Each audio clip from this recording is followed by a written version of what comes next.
Di dalam pesawat, perempuan ini melihat gadis di sebelahnya, ingin mengambil kacamatanya yang jatuh.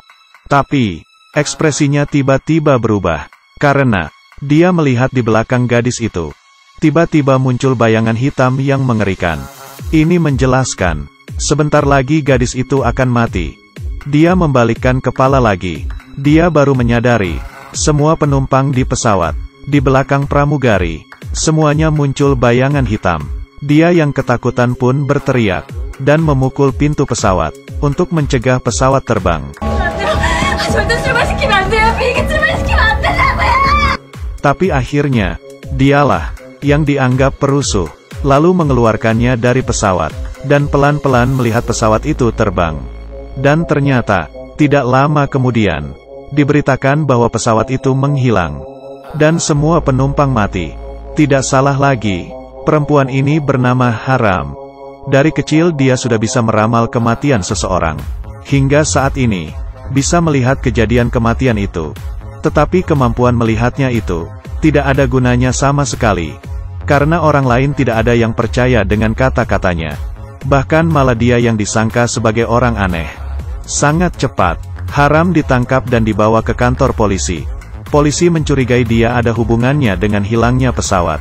Tanpa pilihan apapun, Haram hanya bisa mengatakan kemampuannya. Tetapi polisi sama sekali tidak percaya. Di saat itu, seorang wanita berlari datang, dan tidak hati-hati menabrak Haram. Di saat itu, Haram melihat, tidak lama kemudian, perempuan itu akan dikurung di dalam kulkas. Tetapi, polisi mengira dia sedang mengatakan omong kosong. Hal ini dilihat oleh polisi yang bernama Mo Gang. Dia tidak sama dengan yang lain. Kemampuannya si Haram, menurutnya itu sangat menarik. Keesokannya, penyebab pesawat hilang itu telah ditemukan, yaitu karena adanya kerusakan pada pesawat. Haram pun akhirnya dilepas. Perjalanan pulang ke rumah, seorang pria sedang berdiri di atas jembatan. Haram pun mengatakan, orang itu akan segera mati. Tapi Mo Gang tahu, orang ini selalu datang dan pergi di jembatan ini. Sudah ribut selama 2 tahun. Tiap kali hanya menakut-nakuti saja. Dia mengatakan pria itu tidak akan lompat. Tapi dia salah. Kali ini, pria itu beneran lompat ke bawah. Mo Gang pun akhirnya percaya dengan perkataan Haram. Dia memutuskan untuk menemui Haram. Menggunakan kemampuan melihatnya, mengubah nasib manusia. Dia pun dijadikan sebagai makhluk aneh penghalang kematian. Bisa melihat kejadian sebelum mati seseorang. Di dalam restoran, Haram mencegat mantannya, selama 3 menit baru pergi. Tapi malah diperlakukan seperti belit oleh mantannya. 너만 보면 재수 없어. Dan ternyata, baru keluar. Iya benar, dari awal tidak ada yang percaya dengan kata-katanya. Tapi akhirnya, Mo Gang percaya. Jadi, Haram memutuskan, menggunakan kemampuan khususnya untuk menolong orang. Dia melepaskan kacamata, memotong poni, berjalan di jalan untuk mencari target. Dengan cepat, dia sudah melihat seorang wanita yang akan mati. Tetapi wanita ini mati karena penyakit. Jadi dia tidak bisa menolong. Selanjutnya, dia melihat lagi seorang pria, akan disandera di dalam mal, dan terkena tembakan. Dia dengan cepat mengikutinya, memperingati si pria, jangan pergi ke mal, kalau tidak akan terjadi hal yang buruk. Tetapi pria itu tidak percaya. Haram hanya bisa memikirkan cara lain. Dia mengeluarkan 100.000. Ingin pria itu untuk tunggu di dalam kafe.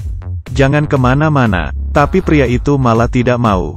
Terakhir, Haram sengaja mengganggu si pria, dan melukai dirinya. Sang pria ingin kabur, tetapi ditangkap oleh Mo Gang. Dengan begini, pria itu karena memukul orang ditangkap ke kantor polisi. Tetapi, masalah belum berakhir. Penjahat tidak tertangkap, dan masih ada orang lain.